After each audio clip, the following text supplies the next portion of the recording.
وہ اپنے ماں اور باپ سے سیکھتا ہے۔ اسی طریقے سے محمد رسول اللہ نے بھی ہمیں انگلی پکڑ کے چلنا سکھایا ہے، سب کچھ بتا دیا ہے کہ تمہیں ایسا کرنا ہے، ایسا کرنا ہے، ایسا کرنا ہے، ایسا کرنا ہے۔ یہ کمپلیٹ مذہب ہے، کمپلیٹ مذہب ہے اسلام، اسی لیے اس کو مذہب کہا گیا ہے۔ باقی اور دوسرے مذہب جو ہیں وہ مذہب نہیں ہے، مذہب نہیں ہے، ازم ہے۔ ہندو ازم ہے، عیسائی ازم ہے، جین ازم ہے۔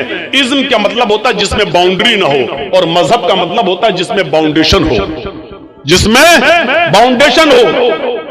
کچھ جانور حلال ہے، کھا سکتے ہو، لیکن ہر جانور نہیں کھا سکتے ہو۔ چائے پی سکتے ہو، دودھ پی سکتے ہو، لیکن ہر پینے والی چیز نہیں پی سکتے ہو۔ شراب نہیں۔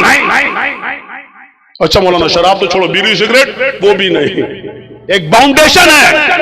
مولانا اس پہ بول دیجئے، اس پہ بول دیں گے تو پھر کون بلائے گا، کیونکہ سارا معاملہ تو اسی پہ ٹکا ہوا ہے پورے اورنگ آباد کا۔ اب ٹکا ہے تو کوئی کیا کرے، لیکن اس کی وجہ سے کوئی حق بات بولنا چھوڑ دے، پھر فرق کیا رہ جائے گا، پھر بات کیا رہ جائے گی۔ میرے پیارے ساتھیوں، حق بات اگر آپ کے اور ہمارے خلاف جائے تو جانا چاہیے۔ مولانا کو باؤنڈیشن نہیں کرنا چاہیے، نہیں اس پہ نہیں بول سکتے، اس پہ بول سکتے، اس پہ نہیں۔ ہمیں اپنے آپ کو سدھارنا چاہیے۔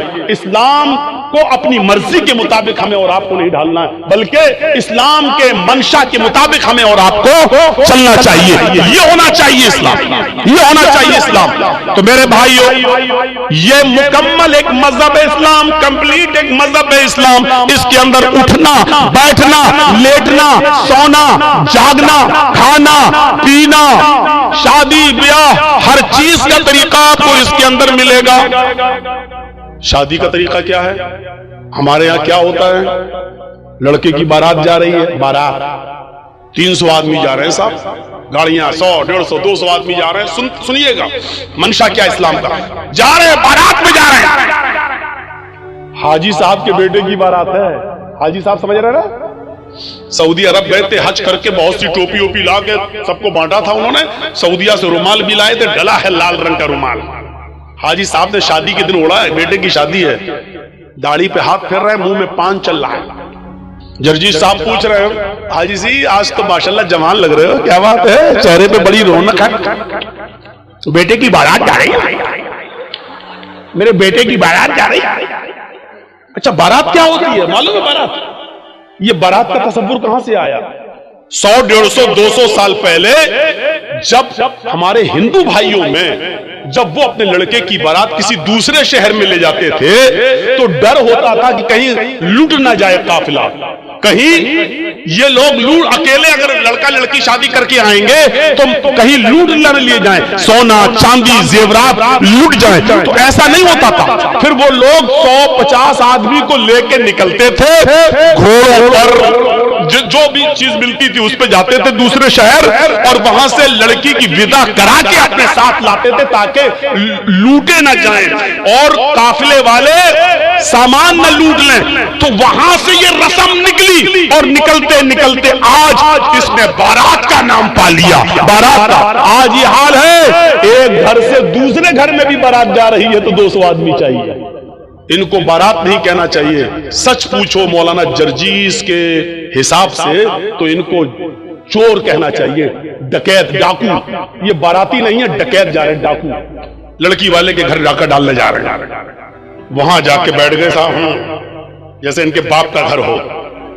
اب غریب لڑکی والا بیچارہ وہ ان کو اچھے سے اچھا کھلا رہا ہے، وہ جانتا ہے کہ اگر کھانے پینے میں تھوڑی سی بھی کمی ہو گئی تو زندگی بھر میری بیٹی کو تانا مارے گا، پورا سماج جتنے آئے ہیں یہ چور یہ ڈکیت یہ سب تانا ماریں گے، دیکھو اس کے باپ نے ایسا کھلایا، کوئی عزت نہیں کی ہے۔ تو بیچارہ وہ ان چوروں کا پیٹ بھرنے کے لیے ان ڈکیتوں کو حلق تک ٹھوس دیتا ہے، لو کھاؤ، پہلے ناشتہ پھر کھانا، یہاں تک ٹھوس دیتا ہے اس کے صرف اس لیے کہ میری بیٹی کا گھر بس جائے، جبکہ اس کا قرض ادا کرنے کے لیے بیچارہ سالوں سال اس کا بیاج دیتا رہتا ہے لیکن قرض ادا نہیں کر پاتا ہے۔ یہ کون سوچے گا؟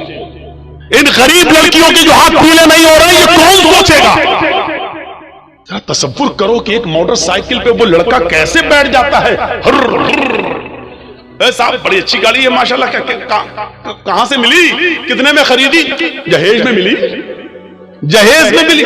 ارے اس کو کہنا چاہیے بھیک میں ملی، کہتا جہیز میں ملی۔ اس کو کہنا چاہیے میرے سسر نے مجھے انٹرنیشنل بھکاری سمجھ کے دی، وہ کہتا ہے گفٹ میں دی، نام بدل گئے۔ دیکھ لیجئے آپ، جو چیز بھیک میں ملی اس کو کہہ رہا جہیز میں ملی، اس کو کہہ رہا جہیز میں ملی۔ جس کو کہنا چاہیے میرے سسر نے مجھے انٹرنیشنل بھکاری سمجھ کے دیا، بھیک میں دی، اس کو گفٹ کہہ رہا، گفٹ۔ ارے نام بدل دینے سے حیثیت نہیں بدل دی جاتی ہے۔ شراب کا نام دوا رکھ دو تو شراب شرابی رہے گی، دوا نہیں ہو جائے گی۔ مولانا جرجیز کی شیروانی اتار کر کسی سور کو پہنا دو تو کیا وہ سور مولانا جرجیز بن جائے گا؟ لباس بدل دینے سے سور سور ہی رہے گا، گدھا گدھا ہی رہے گا، کتا کتا ہی رہے گا، بھیک بھیک ہی رہے گی۔ اس کا نام دہیج جہیز رکھ دینے سے معاف کرنا، بھیک کا نام نہیں بدل جائے گا۔ عورتوں نے ننگے پن کا نام فیشن رکھ دیا۔ کیا رکھ دیا؟ فیشن۔ اللہ کے رسول نے تو نہیں کہا وہ فیشن ہے، اللہ کے نبی نے تو کہا نساء کاسیات ناریات، ایک ایسا زمانہ آ جائے گا کہ تم عورتوں کو دیکھو گی کہ وہ کپڑے پہنے ہوں گی لیکن ننگی ہوں گی۔ اللہ کے نبی نے تو یہ کہا تھا کہ وہ کپڑے پہنے ہوں گی لیکن ننگی ہوں گی۔ کپڑا پہننے کے باوجود بھی کوئی ننگی ہوتا ہے؟ نہیں، لیکن نبی نے کہا کپڑے تو پہنیں گی لیکن ننگی ہوں گی۔ کپڑا پہنیں گی لیکن ہاتھ دکھیں گے، کپڑا پہنیں گی لیکن پیٹ دکھے گا، کپڑا پہنیں گی ان کے جسم کا اتار و چڑھاؤ دکھے گا، یعنی وہ ایسے تنگ کپڑے پہنیں گی کہ جس سے اگر کوئی ٹیلر کوئی درجی ان کو دیکھ لے تو ناپ لینے کی ضرورت نہ پڑے۔ وہ اپنی آنکھوں میں پورا کا پورا بسا لے کے اس کا سینہ اتنا، اتنی اس کی کمر اتنی، اس کی بلاؤز کا سائز اتنا، وہ صرف ایک نظر دیکھ کر اندازہ لگا لے کہ اس کی ساڑی کا ناپ کتنا، اس کے بلاؤز کا ناپ کتنا، اس کے پیٹ کا ناپ کتنا، اس کی کمر کا ناپ کتنا، اس کے سینے کا ناپ کتنا۔ ایسی عورتوں کو بتایا اللہ کے نبی نے کہ کپڑے تو پہنے گی لیکن ننگی ہوں گی۔ نبی نے تو ان کو ننگا کہا ہے۔ اب ہمارے یہاں نام بدل گیا، یہ فیشن ہے، یہ فیشن ہے۔ لڑکیاں چپکے ہوئے کپڑے پہن کر مارکیٹ جا رہی ہیں، ان کی ران سے کپڑا چپکا ہے، ان کی پنڈلی سے کپڑا چپکا ہے، ہم کہہ رہے ہیں فیشن ہے یہ۔ میرے بھائیوں، تمہارے نام بدل دینے سے ان کا ننگا پن ختم نہیں ہو جائے گا۔ اللہ کی قسم تمہاری نظروں میں فیشن ہے لیکن محمد رسول اللہ کی نظر میں وہ لڑکی ننگی ہے، ننگی ہے، ننگی ہے، برہنہ ہے، برہنہ ہے، برہنہ ہے۔ نام بدل دینے سے حیثیت نہیں بدل جاتی ہے۔ بھیک کا نام دہیج رکھ دو، معاف کیجئے گا بھیک بھیک ہی رہے گی۔ دہیج ہو جانے سے یا جہیز ہو جانے سے میرے بھائیوں اس کی حیثیت نہیں بدل جائے گی۔ اور جہیز کس کو کہتے ہیں؟ دہیج تو ہندی لفظ ہے، اردو میں اس کو کہتے ہیں جہیز۔ اگر دیکھا جائے تو جہز یجہز و تجہیز اس سامان کو کہتے ہیں جو میت کے ساتھ جاتا ہے قبرستان تک۔ کہتے نہیں تجہیز و تکفین ہو گئی اس کی، عربی میں بولا جاتا ہے اردو میں کہ اس کی تجہیز، ایک فلاں آدمی مر گیا، انتقال ہو گیا ہے، اس کی تجہیز، اس کی تکفین 2 بجے ہوگی۔ اس کا مطلب کیا ہے؟ تجہیز سے بنا ہے جہیز، مرنے والے کے ساتھ جو سامان جاتا ہے، کفن اپن وغیرہ، چارپائی وغیرہ، اس کو کہا جاتا ہے جہیز۔ آج وہ جہیز شادی کے بعد ہمیں ملتا ہے۔ ذرا اندازہ لگائیے گا کہ کتنا برا لفظ ہے جو مرنے کے بعد میت کے ساتھ جاتا، وہ ہم شادی کے موقع پر لیتے ہیں جہیز کے نام پر۔ اتنا سننے کے باوجود بھی وہ پاگل ہی ہوگا جو کل شادی کرو پھر جہیز لے لے۔ یہ سننے کے بعد اب غور کریں آپ، شادی ہمارے یہاں کیسی ہو رہی ہے؟ پہلے باراتی پہنچ گئے، اب چلو چور و ڈکیت کہہ دیا کافی ہے، اب باراتی کہتے رہو، بار بار برا نہ لگے۔ پہنچ گئے، ہو گیا سب۔ لیکن اللہ کے رسول کے زمانے میں شادی کیسی ہوتی رہی؟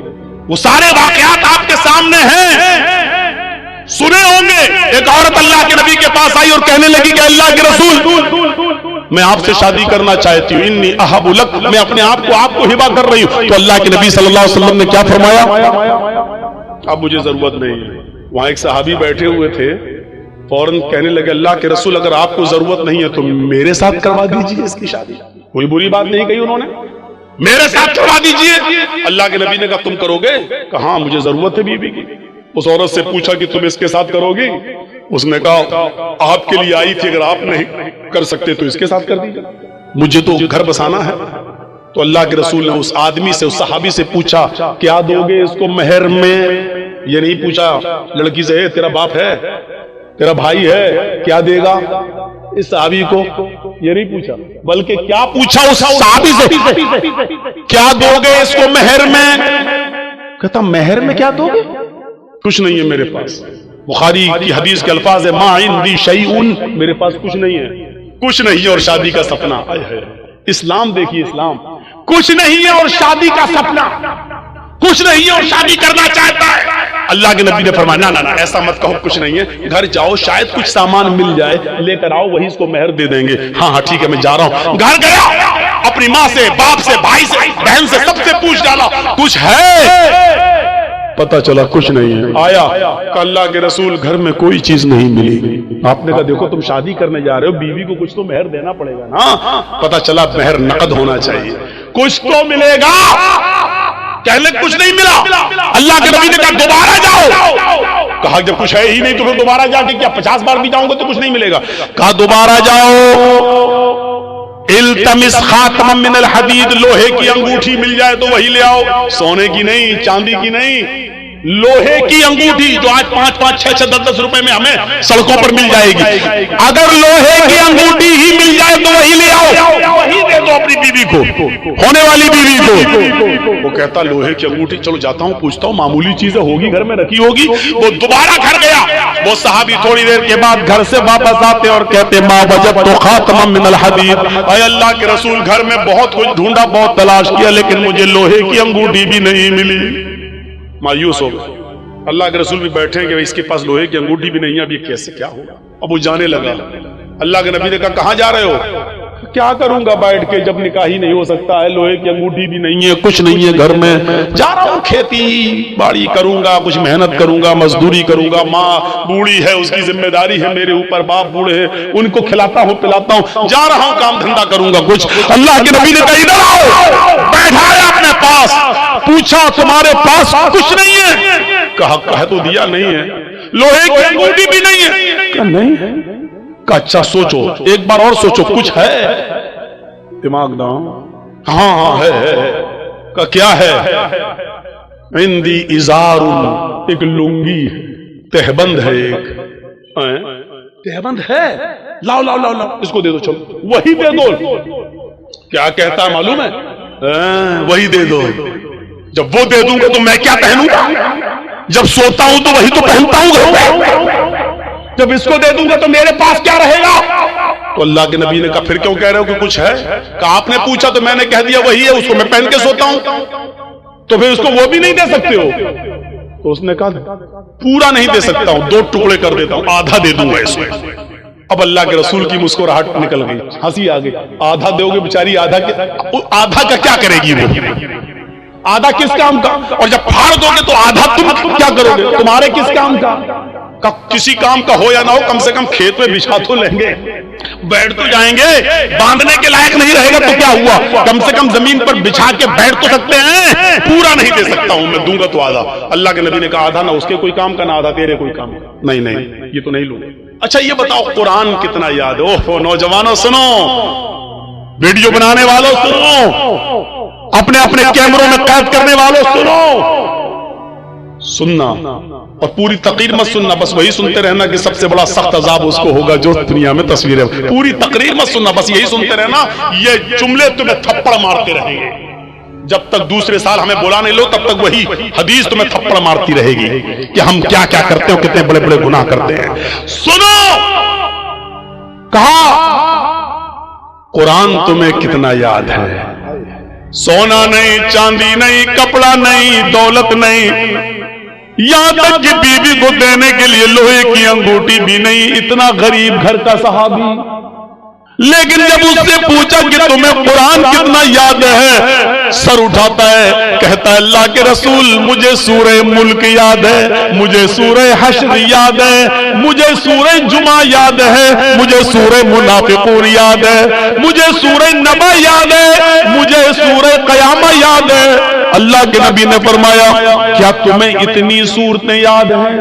کہا ہاں. آپ نے کہا کیا تم مجھے منہ زبانی بغیر دیکھے سنا سکتے ہو؟ اس نے کہا. آپ نے کہا اتنی صورتیں تمہیں یاد ہیں؟ اس نے کہا ہاں. کہا پھر یہ کیوں کہتے ہو کہ میرے پاس کچھ نہیں ہے؟ تمہیں اتنی صورتیں یاد ہیں، کیا تم ان صورتوں کو اپنی بیوی کو یاد کرا دو گے؟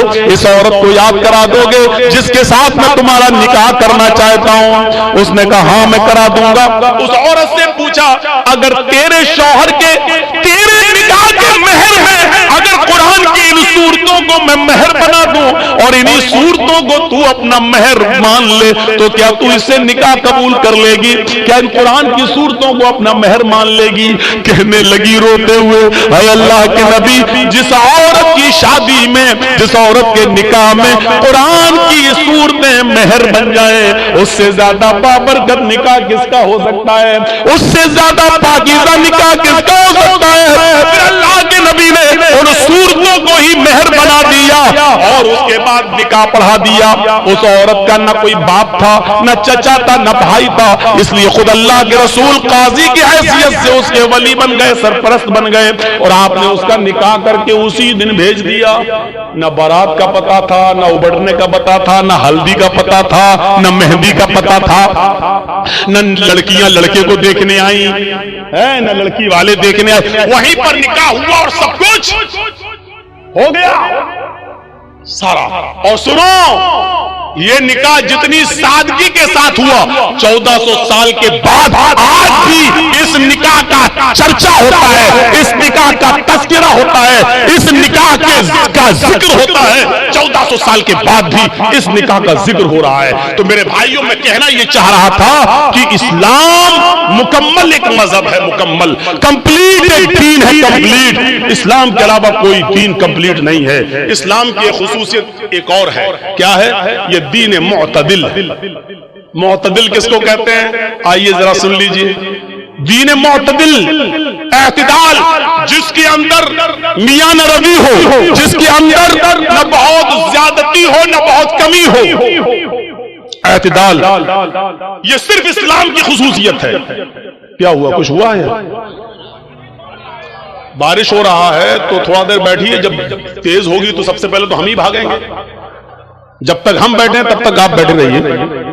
سنیے، اچھا پنڈال ہے، بارڈر پروف پنڈال ہے، آپ لوگ ڈریے نہیں. صحابہ کرام نے اسلام کے لیے اپنی جانیں لٹا دی. آپ تھوڑی سی بارش برداشت نہیں کر سکتے ہیں؟ بیٹھیے. آج آپ کے ایمان کا امتحان لینا ہے. آج آپ کے ایمان کا امتحان لینا ہے. جو یوگی اور مودی کا پرستار ہے وہ جائے، جو محمد رسول اللہ کا پرستار ہے وہ بیٹھے، جو ایمان جس کے دل میں وہ بیٹھے، جس کو ان سیاسی لیڈروں سے محبت ہے وہ جائے، جس کو ایمان سے پیار نہ ہو وہ جائے، جس کو محمد رسول اللہ کی شریعت سے پیار ہے وہ یہاں بیٹھے، وہ یہاں سنے. میرے بھائیو، اسلام ایسے ہی نہیں ملا ہے، ایسے ہی نہیں ملا ہے. صحابہ کی قربانیوں کے بعد، ان کی گردنیں کٹنے کے بعد، ان کی شہادتوں کے بعد یہ اسلام ہم تک آیا ہے. سمیہ رضی اللہ تعالیٰ عنہ نے اپنی شرمگاہ میں نیزہ داخل کروایا تھا، لیکن اللہ اللہ کہتی رہی تھی. اس کے دونوں پیر باندھ دیے گئے تھے، چیر دی گئی جسم سے، دو ٹکڑے کر دیے گئے، لیکن اسلام کو نہیں چھوڑا. آؤ، تم سمیہ جیسی صحابیات کے ایمان پہ بھروسہ کرتے ہو تو بیٹھو. ان کی طرح ایمان اگر تمہارے دلوں میں موجود ہے تو بیٹھو. اور دیکھتا ہوں کہ کون ہے جو بارش کے چند قطروں سے ڈر کے بھاگتا ہے، اور کون ہے جو اپنے ایمان کی مضبوطی کا ثبوت پیش کرتا ہے. میرے پیارے ساتھیوں، آپ کو بیٹھنا ہوگا اور جس کو جانا ہو جائے. جس کے جیب میں نوٹوں کی گڈی ہو اور بارش کے قطروں سے اس کے بھیگ جانے کا ڈر ہو وہ جائے یہاں سے. مولوی جرجیس کو ایسے جوانوں کی ضرورت نہیں ہے، ایسے جوانوں کی ضرورت نہیں ہے. جرجیس کا راہ بڑا مشکل ہے، جرجیس کا راستہ بڑا کٹھن ہے. ہمارے راستے پر وہ چلے جو کانٹوں پہ چلنا جانتا ہو، ہمارے راستوں پہ وہ چلے جو آج کے انگاروں کو، جس کے پیر، جس کو ڈر ہو کہ ہمارے پیروں میں پھلک پڑ جائیں گے وہ جائے. اور جس کو امید ہے کہ ہم آگ کے انگاروں پہ چل جائیں گے قرآن و حدیث کی آواز سن کر، جس کو ایمان کے لیے آگ کے انگاروں پہ چلنا گوارا ہو وہ یہاں بیٹھے. اب دیکھتا ہوں کہ کس کے ایمان میں کتنی طاقت ہے اور کس کا ایمان کتنا کمزور ہے. میں نے دونوں چیزیں بتا دی ہیں آپ کے سامنے. اسلام ایک دین معتدل ہے، میاں نہ روی. برابری اس کے اندر نہ زیادتی ہے نہ کمی ہے. سنیے, اسلام کی پہلی بنیاد 5 چیزوں پر جو رکھی گئی ہے, اس کی پہلی بنیاد کیا ہے؟ کلمہ طیبہ, لا الہ الا اللہ محمد رسول اللہ. یہ کلمہ پڑھنا ضروری ہے, لیکن کسی کو زبردستی پڑھوا کر اس کو مسلمان کرنا اسلام کے اندر حرام ہے. اس کے بعد اسلام کی دوسری بنیاد آتی ہے نماز. نماز فرض ہے, بہت ضروری ہے, لیکن اپنا کام دھندا چھوڑ کے 24 گھنٹے سجدوں پہ سجدے ٹھوکے رہنا, یہ اسلام نے اس کو جائز قرار نہیں دیا ہے. جمعے کی نماز فرض ہے ہر مسلمان مرد پر, عاقل اور بالغ پر, لیکن جمعے کی نماز کے لیے صبح آ جاؤ اور شام تک مسجد میں رہ کر سجدوں پہ سجدے کرتے رہو, یہ نہیں سکھایا. بلکہ کہا فَإِذَا قُضِيَتِ الصَّلَاةُ فَانتَشِرُوا فِي الْأَرْضِ, جب نماز جمعہ ہو جائے تو آپ مسجد خالی کر دو اور رکشہ چلاؤ, لکڑیاں اکٹھی کرو, جنگلوں سے لا لا کر بازار میں بیچو, محنت کرو, مزدوری کرو, کھیتی کرو, باڑی کرو, اور اپنی بیوی اور بچوں کا پیٹ پالو, ان کے لیے محنت و مزدوری کرو. اسلام نے یہ شکشا دی ہے. نماز فرض ہے, لیکن 24 گھنٹے سجدہ کرنا اسلام کے اندر جائز نہیں ہے. زکات غریبوں کی بہت بڑی ہمدردی ہے. آپ کے پاس ایک لمٹ ہے, ہندو دھرم میں بھی زکات ہے لیکن لمٹ نہیں ہے. یہ اسلام لمٹ متعین کرتا ہے, کتنا سونا ہونا چاہیے تب کتنی زکات ہوگی, چاندی کتنی ہونی چاہیے تب اس پر زکات ہوگی. سونا اور چاندی نہیں ہے لیکن پیسہ ہے, کتنا پیسہ ہوگی اس پر زکات ہوگی. آپ کے پاس مچھلیوں کی تالاب ہے تو کتنی مچھلیاں ہونی چاہیے جس پر آپ کے پاس زکات ہوگی. آپ کے پاس بکریاں کتنی ہیں کہ جس پر کہ آپ کے اوپر زکات فرض ہے. آپ کھیتی باڑی کرتے, کتنا دھان ہونا چاہیے کہ آپ کے اوپر زکات ہے, کتنا گیہوں ہونا چاہیے کہ اس پر آپ زکات دیں گے. بارش کے پانی سے کھیتی پیدا ہوئی ہے تو اس پر کتنی زکات ہے. بارش نہیں ہوئی ہے, آپ نے پیسہ دے دے کر پانی خرید کر کھیتوں میں دیا ہے تو اس کے پانی سے جو پیداوار ہوئی اس پر کتنی زکات ہے. اسلام نے ایک ایک چیز کو کمپلیٹ کر دیا اور بتا دیا ہے. موقع نہیں ہے کہ ان ساری چیزوں کو آپ کے سامنے رکھا جائے, آپ کے سامنے رکھا جائے. آپ اپنے جس مکان میں رہتے ہیں اس پہ زکات ہے یا نہیں, ایک مکان کے علاوہ 2-3 پلاٹ آپ نے اور خرید رکھے ہیں, اس پر زکات ہے یا نہیں. اگر وہ مکان پلاٹ آپ کے ہیں تو اس پر زکات ہے یا نہیں. اگر اس کو بیچنے کے لیے رکھے ہیں, آپ اس کو بیچیں گے, بزنس کر رہے ہیں, اس کو بیچ کر پھر دوسرا خریدیں گے, تو بیچنے کی نیت سے جو آپ نے زمین اور پلاٹ خریدے ہیں تو اس پر زکات ہے یا نہیں. ہے تو کتنی ہے. آپ کپڑے کا کاروبار کرتے ہیں, اس پہ زکات ہے یا نہیں. جس دکان میں بیٹھتے ہیں اس پہ زکات ہے یا نہیں. دکان پہ جو مال رکھا ہے اس پہ زکات ہے یا نہیں. یہ تمام چیزیں اسلام نے بتا دی ہیں. اس لیے کہتے ہیں کہ اسلام ایک مکمل مذہب ہے جو کسی دوسرے دھرم کے اندر آپ کو نہیں ملے گا. اتنا لکھا غریبوں کو دو, کتنا دو, کچھ نہیں. کروڑوں والا 1 روپیہ دے کے بھی نکل جا, ہو گیا. لیکن اسلام میں اگر 1 لاکھ روپیہ تمہارے پاس ہے تو 2,500 دینا پڑے گا. 2,500 اگر 2,400 دو گے اور 100 روک لیا تب بھی آپ گناہگار ہیں. یاد رکھیے گا, 1 لاکھ ہے, 2,500 آپ پر زکات بن رہی ہے. اگر آپ نے 2,499 روپے دے دیے اور 1 روپیہ روک لیا تو آپ گناہگار ہیں. اسلامی حکومت ہوگی تو آپ سے جنگ کی جائے گی, آپ سے قتال کیا جائے گا, آپ سے لڑا جائے گا. اگر آپ 1 روپیہ دینے سے منع کریں گے تو آپ کے خلاف جہاد کیا جائے گا.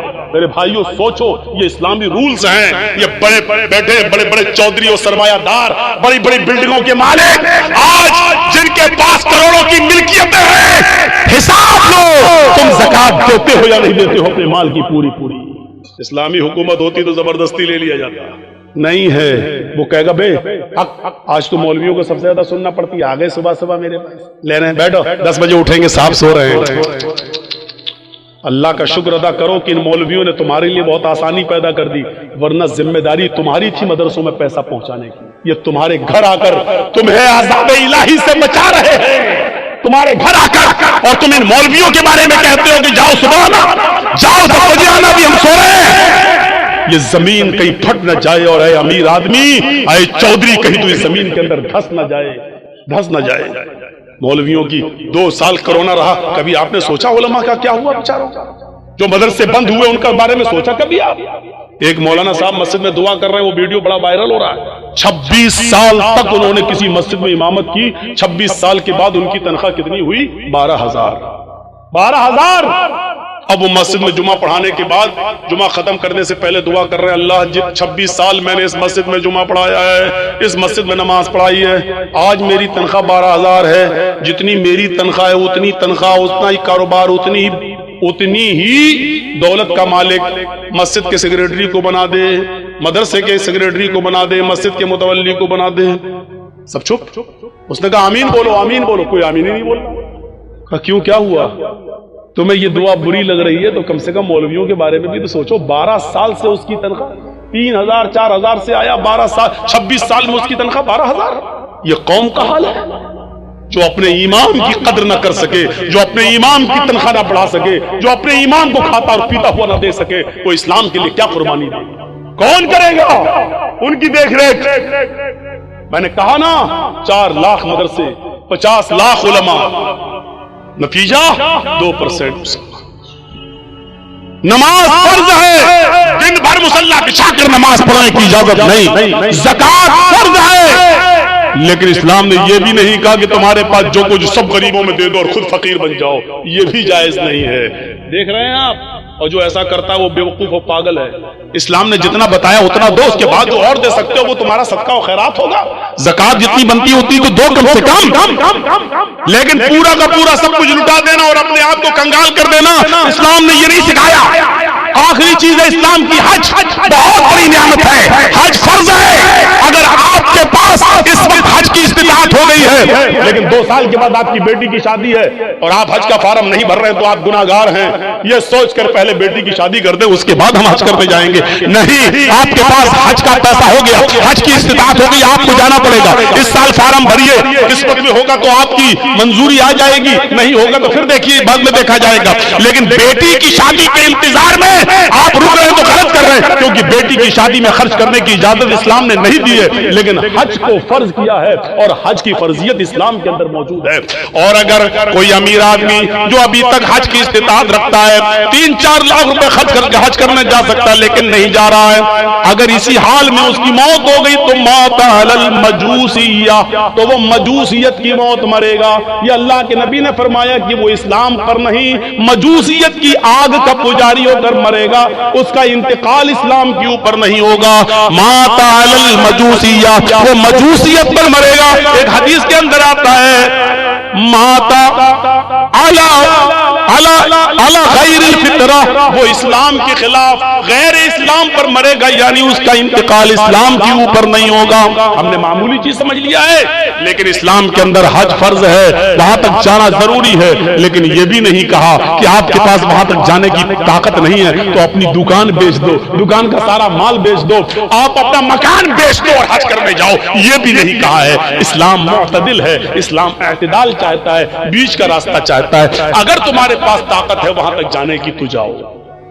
زکات اگر تم پر فرض ہو رہی ہے تو دو، رمضان کے روزے تم رکھو، لیکن یہ بھی نہیں کہا کہ مسلسل اور پیر در پہ رکھتے چلے جاؤ، ہمیشہ رکھو کبھی نہ چھوڑو، یہ بھی نہیں کہا ہے۔ اگر ایسا کرتے ہو تب بھی گناہ گار ہو۔ تو یہ اسلام معتدل ہے، اعتدال اس کے اندر ہے، میان ردی اور بیچ کا راستہ ہے۔ اسلام دین السہل ہے، یہ آسانی چاہتا ہے۔ میں جانتا ہوں کہ نماز فرض ہے، کسی بھی حال میں معاف نہیں ہے، لیکن مولانا جرجیز کو کرسی سے باندھ دیا گیا ہے، کچھ گنڈے ہم سے جے شری رام کے نعرے لگوا رہے ہیں، مار رہے ہیں، اسی وقت اذان کی آواز آتی ہے اللہ اکبر اللہ اکبر، جرجیز صاحب نماز اس وقت بھی معاف نہیں۔ دیکھ رہے ہیں آپ، جرجیز صاحب کہہ رہے ہیں ظالموں مار لینا مجھے، لیکن نماز کا وقت ہو گیا، کم سے کم مجھے نماز پڑھ لینے دو۔ یہ کہنا پڑے گا جرجیز صاحب کو۔ چھوڑ دیتے ہیں تو ٹھیک ہے، لیکن ہاتھ پیر بندے ہیں، نہیں چھوڑ رہے ہیں۔ ایک بار کہیے ظالموں چھوڑ دو مجھے تاکہ میں وضو بنا لوں، انہوں نے کہا نہیں، تمہارے ہاتھ پیر نہیں کھولے جائیں گے، تب بھی نماز فرض ہے۔ اگر وضو بنانے کی اجازت نہیں دی جا رہی ہے تو دل میں نیت کر لو وضو کی۔ سن رہے ہیں، مار پڑ رہی ہے، دشمن سامنے کھڑا ہے، نوجوانوں تمہارے اوپر تو یہ کچھ بھی نہیں ہو رہا ہے اور پھر بھی تم سوتے رہتے ہو، بنے ہو محمد اسلم، محمد اکرم، محمد اظہر، محمد فلاں۔